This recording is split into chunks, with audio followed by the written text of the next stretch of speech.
Clara sat in the passenger seat with her coat folded across her lap. Aiden was taking her to meet his parents for the first time, a Thanksgiving dinner at his family's house, outside of Barrie, and she had spent most of the drive trying to decide whether to keep her compression socks on or change into the nicer boots she'd packed in the bag at her feet. It seemed like the kind of thing that mattered. Small, but the kind of small that means something. They stopped at a rest area on the 400.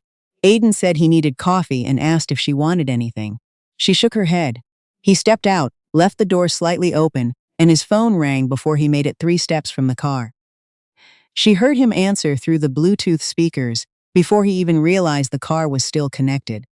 "Hey, yeah, we're almost there." A pause. "She's doing okay today.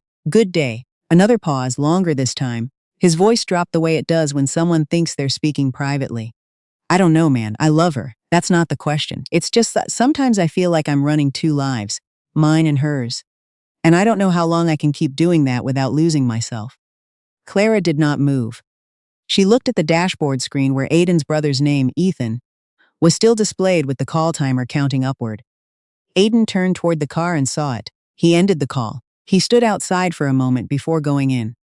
When he came back, he handed her a small hot chocolate she hadn't asked for. "You looked cold," he said. She wrapped both hands around it. "Thank you." He started the engine. The navigation resumed. Clara waited until the highway entrance was a minute behind them, then reached over and tapped the screen. "I don't want to go to your parents' house today." Aiden glanced at her. "Why, what's wrong?" "Nothing's wrong." She kept her voice even. "I'd like to see Georgian Bay instead. I've never been." He looked at the navigation screen, then at her. "Clara, please." He took the next exit without another word. He did not know how much she had heard. Clara watched the trees blur past the window and made the only decision that still felt like her own. She had met Aiden on an ordinary Tuesday in February, 8 months earlier. She was in the Shoppers on Yonge Street, waiting for a prescription, when the fatigue hit. That was the way Lupus worked, not always with warning. One moment she was standing, and then she was holding the edge of the pharmacy counter, with both hands because the floor seemed to have shifted. Aiden had been picking up cold medicine behind her. He asked if she needed to sit down. She said no. He pulled a chair from behind the consultation desk and placed it close enough that she could choose to use it without feeling managed. She sat down. He waited with her until the prescription was ready. He didn't ask what was wrong, didn't hover, didn't fill the silence with questions. He bought himself a bottle of water and offered her one. That was all. She told him later that the water was what made her agree to coffee. "Anyone can hold a door," she said. "You just sat there like it was the most natural thing in the world." "It was," Aiden said. By spring, he knew her routine by heart. Rheumatology at St. Michael's every 6 weeks. Blood work every 2. Good weeks when her energy was almost normal. Bad weeks when the inflammation climbed and everything ached, and she counted the hours until her medication took hold. He learned which tea she liked on bad mornings and that she didn't want company when she was in pain. She wanted to work through it alone, at her own pace, and have someone there when she was ready to come up for air. He was good at being there when she was ready. One evening in April, Aiden arrived at her apartment with a paper bag he wouldn't let her look inside. He made her close her eyes. When she opened them, he'd placed a vinyl record on the kitchen table. A Northern Journey by Gordon Lightfoot, original pressing, 1967. The cover was creased at one corner, and someone had written a name in pencil on the back that had been partially erased but not completely. Clara did not say anything for a long moment. Her father had played this album every Sunday morning until he died when she was 14. She had mentioned it once, in passing, back in March. She had not expected Aiden to remember. "The guy at the record shop said he'd seen one other copy in 20 years, Aiden said. "I checked 4 shops and 2 online listings before I found it." "It's scratched," Clara said. "I know, I tested it. It plays fine." "On what? You don't own a record player." "I bought one. It's still in the car." Clara turned the record over. She ran her thumb along the erased name on the back. "Why?" "Because you mentioned it, and I could tell it mattered." She set the record down carefully, face up, and didn't look at him for a moment. When she did, she said, "I'm keeping this whether we work out or not. I'm telling you now." Aiden laughed. Fair enough. By summer, Clara had told Aiden about 3 things she had never done and still wanted to. Not a list she'd written down, just things that came out in conversation, one at a time, the way real wants do. She wanted to see a moose in the wild, not at a wildlife center, properly in the quiet. She wanted to swim in Lake Superior. She'd grown up in Mississauga and had never made it further north than Perry Sound. And she wanted to see the Northern Lights. Aiden said all three sounded completely doable. Clara said that was the problem with people who had never had to plan their lives around an unpredictable body. Doable was not the same as done.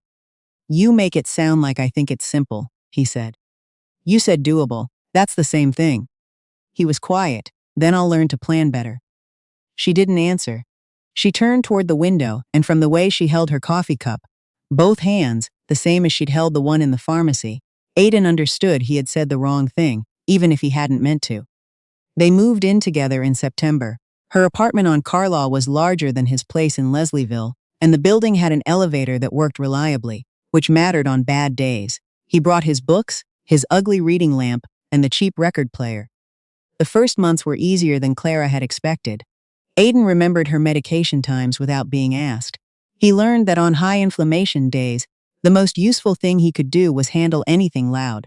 The dishes, the door buzzer, anything requiring sudden movement. He adapted without making a performance of it.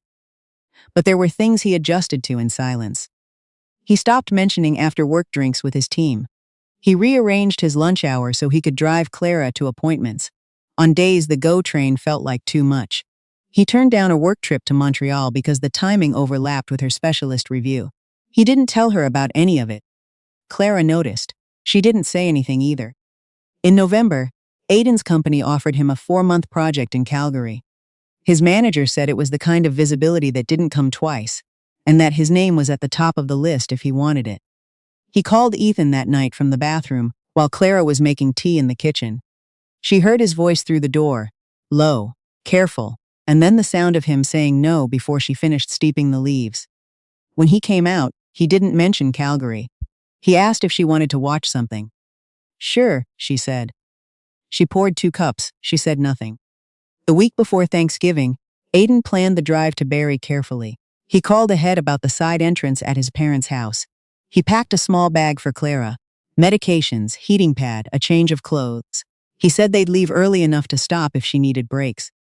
Clara packed a nicer blouse and the Gordon Lightfoot record, because she'd been carrying it in her bag for a week, without knowing exactly why. At the rest area on the 400, Aiden's phone rang through the car speakers before he made it 3 steps from the car. Clara heard everything. At the water's edge at Georgian Bay, after Aiden helped her down the uneven path to the shore, they sat on a flat rock and looked out at the gray-green water. The wind came off the lake cold and smelling of pine. You heard, Aiden said. It wasn't a question. Yes. He sat beside her.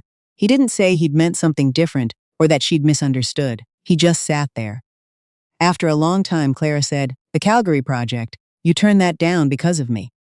He was quiet for too long. Aiden, I didn't want you to feel like a reason. I am a reason, she said. That's the problem. I became the reason for things you never told me about. She looked at the water. You've been deciding what I can handle without asking me what I can handle. I was trying to protect. I know what you were trying to do. Her voice didn't rise. But you made me into someone you manage instead of someone you talk to. And I can't live in that. He pressed his hands together on his knees. The wind moved his hair across his forehead.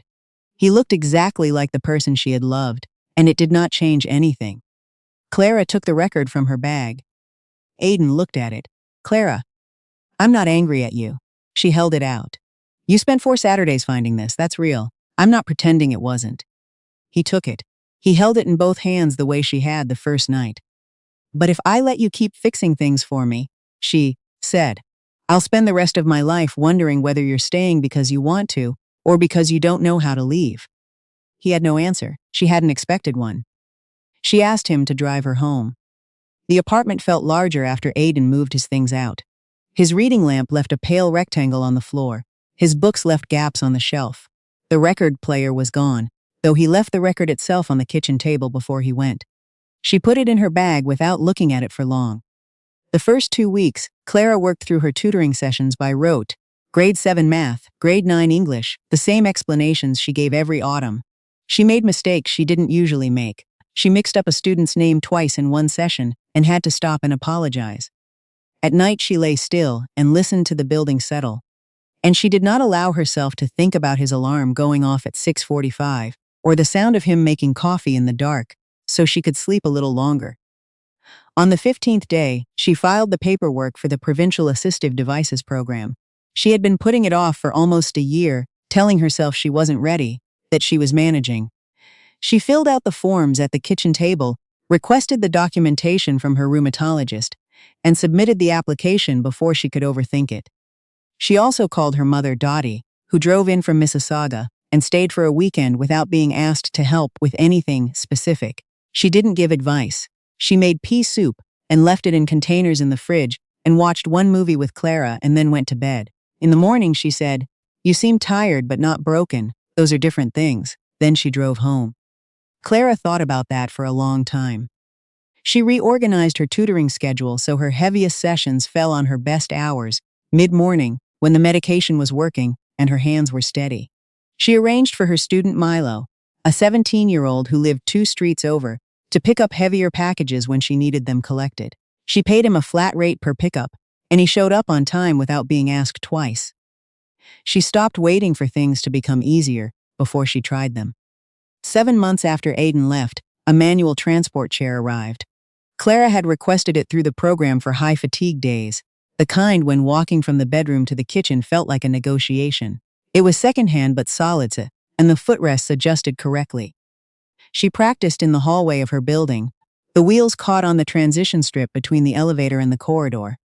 She nearly backed into the fire extinguisher twice. Her neighbor, Mrs. Pattinaud, a retired nurse who had never once asked Clara about her condition, which was the only reason Clara particularly liked her, watched from her doorway with her arms crossed and said, "You're turning too early. Wait until the back wheels clear the strip." Clara tried again. "There," Mrs. Pattinaud said. They did not discuss it further. The chair changed small things. On bad days, Clara could reach the pharmacy and come back without paying for it the next morning. She could get to the grocery store 2 blocks east without calculating how much energy she had in reserve. She stopped declining invitations because of what the travel would cost her. She still turned some of them down, but it was her choice again. In April, Clara booked 2 nights at Algonquin Park. She chose a yurt at the edge of a lake because the path from the road was level, and the platform could accommodate the chair. She confirmed the accessible washroom at the main office 3 times before booking. She arranged for the park shuttle to take her between sites on the first morning. She brought enough medication for 4 days. She brought a small notebook she had been using since January to write down things she wanted to remember. Not a diary, just lines. Observations. The quality of winter light through the east window at 7 in the morning. The way her mother's pea soup always tasted like Sundays. On the second morning, at 6:15, she was sitting at the small window of the yurt when she saw it. A moose at the edge of the tree line, 40 meters away. A young bull, unhurried. He walked to the water's edge, drank, lifted his head, stood there for a long moment as though considering something, then turned and moved back into the trees. Clara sat very still. She had not expected it to feel like that. Not grief, not joy, something slower than both. Something that had been waiting to be confirmed. She wrote one line in her notebook. "He stood long enough for me to stop holding my breath." In June, she drove north with Dottie to the Lake Superior shore. They stayed in an accessible cabin Dottie had spent weeks researching. The lake in June was still cold enough to pull the breath from your body. Clara waded into her knees and Dottie stood on the rock behind her with both arms raised slightly, ready and unnecessary. "I'm not going to fall, Mom." "I know, I'm just standing here." The water was the coldest thing Clara had ever touched. It was also exactly as wide as she had always imagined. Wide enough that the opposite shore was nowhere in sight, wide enough to be its own kind of ocean. She stayed in for 7 minutes. Dottie timed it. On the drive home, Clara put the Lightfoot record on the back seat. She thought about Aiden replacing the sleeve, testing it on a record player he'd bought, for no other reason than to check if it would play. She thought about the erased pencil name on the back. She thought about how love, in its early form, is often just someone paying close attention. He had paid close attention. He had also, in the end, started carrying the weight of their life in silence instead of sharing it, which was a different thing. A quieter thing, but just as heavy. She was not angry at him anymore. She wasn't sure she had been, exactly, even then. She brought the record inside when they got home and put it on the shelf. The Northern Lights required 2 attempts. The first was in August, outside of Wawa, when cloud cover moved in at 11 and didn't lift. Clara lay in the back of the accessible van rental and stared at the ceiling and decided it didn't count. The second was in September. Same road, clearer forecast. She set an alarm for 1 in the morning and drove to a lookout 4 kilometers from the motel. She cut the headlights and waited.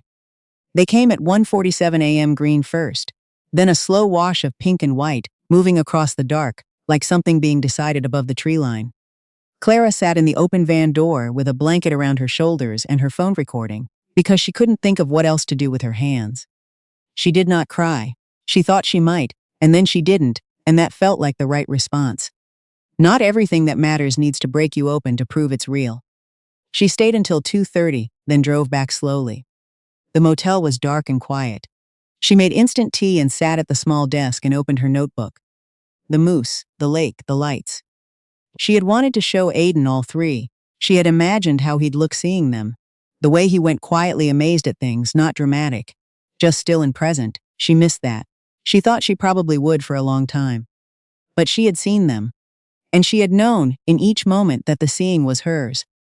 It belonged to her the way the record belonged to her. Not because no one else had been there, but because she had not waited for permission. She wrote that down, too. The following October, Clara accepted a part-time position as a curriculum consultant for a school board north of the city. The work was remote first, with occasional in-person meetings, for which they covered accessible transportation. Her rheumatologist adjusted her treatment plan in November, and the inflammation tracked lower through the winter than it had in 2 years. She found a proper record player at a shop on Queen Street West, an older model that needed a new needle, but played cleanly once replaced. She put a Northern Journey on the first Sunday she had it. Her father's voice was in that record the same way it had always been. Not literally, but close enough, which was what she had needed without knowing how to say so. She played it most Sunday mornings after that. Some things you carry long enough that they become yours, not because of the person who found them for you, but because of all the mornings you spent with them after they were gone. Clara understood that now. She had spent so long believing that needing help and needing rescue were the same thing. They weren't. One was just life. The other was a story she had been told about herself, and she didn't have to finish it. Outside the window, the first snow of the season was beginning to fall on Carlaw Avenue, soft and early, the way the best things in Ontario often arrive.